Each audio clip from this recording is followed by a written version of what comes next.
जय Shri Mahakal dear students. तो आज हम लेकर आए हैं अपना नया टॉपिक वान डेर वाल्स त्रिज्या या सहसंयोजक त्रिज्या।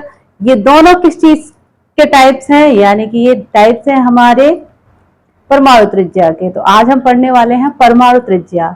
परमाणु क्या है? परमाणु हम जानते हैं, परमाणु से मिलकर बनता है अणु। तो अणुओं के लिए भी हमें त्रिज्याएं पता होनी चाहिए।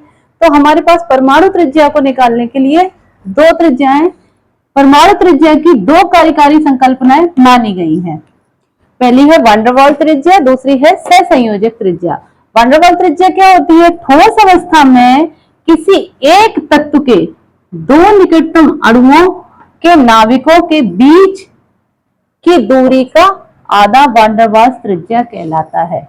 किनके बीच की? दो निकटतम अणुओं। यहां तक आप याद कर लो, कहां तक बताया गया है?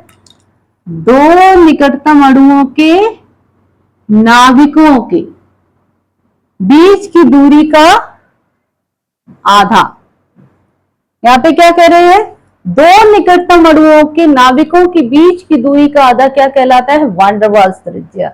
आपके एग्जाम से पूछा जाता है वान डेर वाल्स त्रिज्या क्या है, सहसंयोजक त्रिज्या क्या है। तो ये सब आप अभी सीखने वाले हो।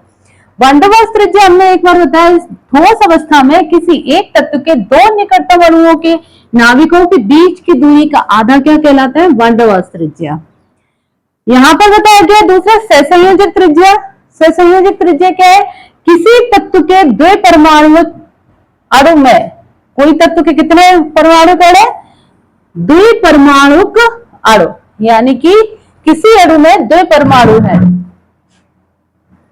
दो परमाणु अणु में एकल बंध से आवंटित दो परमाणुओं के नाभिक की बीच की दूरी, दो परमाणुओं के नाभिक की बीच की दूरी का आधा।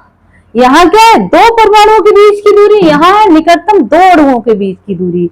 ये चीज आपको माइंड में रखनी होगी। तो यहां क्या कहलाएगा? सहसंयोजक त्रिज्या। जैसे हम आपको यहां समझा सकते हैं, ये Cl2 के दो मॉलिक्यूल ले लिए। Cl2 मॉलिक्यूल यानी कि एक Cl2 का अणु है, ये अणु है, यानी कि ये दो Cl दो मॉलिक्यूल, दो यहां पे एक मॉलिक्यूल है, यहां दूसरा मॉलिक्यूल है। यानी कि जब किसी हम मॉलिक्यूल को बनाते हैं तो दो एटम मिलते हैं, ठीक है। Cl मिलकर एक मॉलिक्यूल बना Cl2। इस Cl2 के साथ यहां दूसरा सेकंड Cl2 मॉलिक्यूल है, ये Cl2 मॉलिक्यूल है। अब इसके अंदर आपको वान डेर वाल्स त्रिज्या और सहसंयोजक त्रिज्या निकालनी है।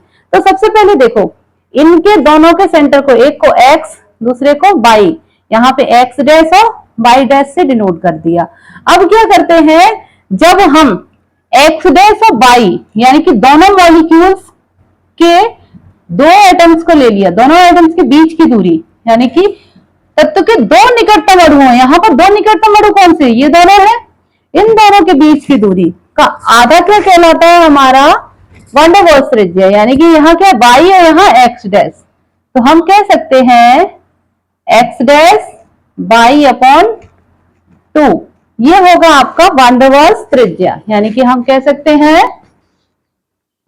वान डेर वाल्स त्रिज्या बराबर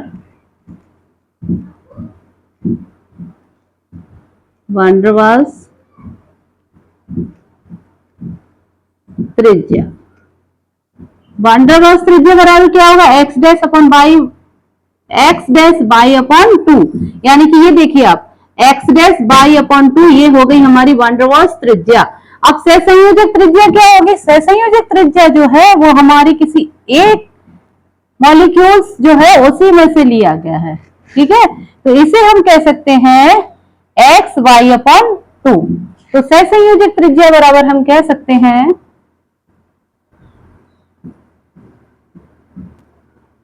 सहसंयोजक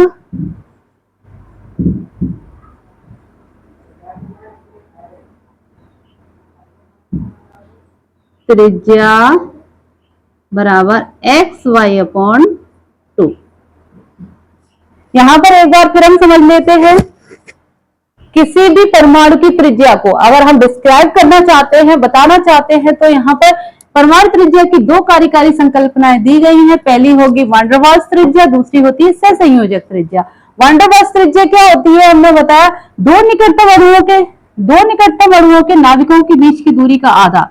अब इन दोनों के निकटतम अणु तो यही दोनों है, बाई और एक्सेस, इनके नाभिकों के बीच की दूरी का आधा क्या कहलाएगा, वान डेर वाल्स त्रिज्या। अब सहसंयोजक त्रिज्या हमने क्या बताया, किसी तत्व के, एक तत्व के दो परमाणु कण, यही तो है, दो परमाणु कण के एकल बंध से आयोजित परमाणुओं के नाभिक के बीच की दूरी, ये परमाणु के नाभिक के बीच की दूरी एक्स वाई, तो इसके आधा क्या कहलाएगा, सहसंयोजक त्रिज्या। तो आपने सीख लिया है कि सहसंयोजक त्रिज्या क्या है और वान डेर वाल्स त्रिज्या क्या है।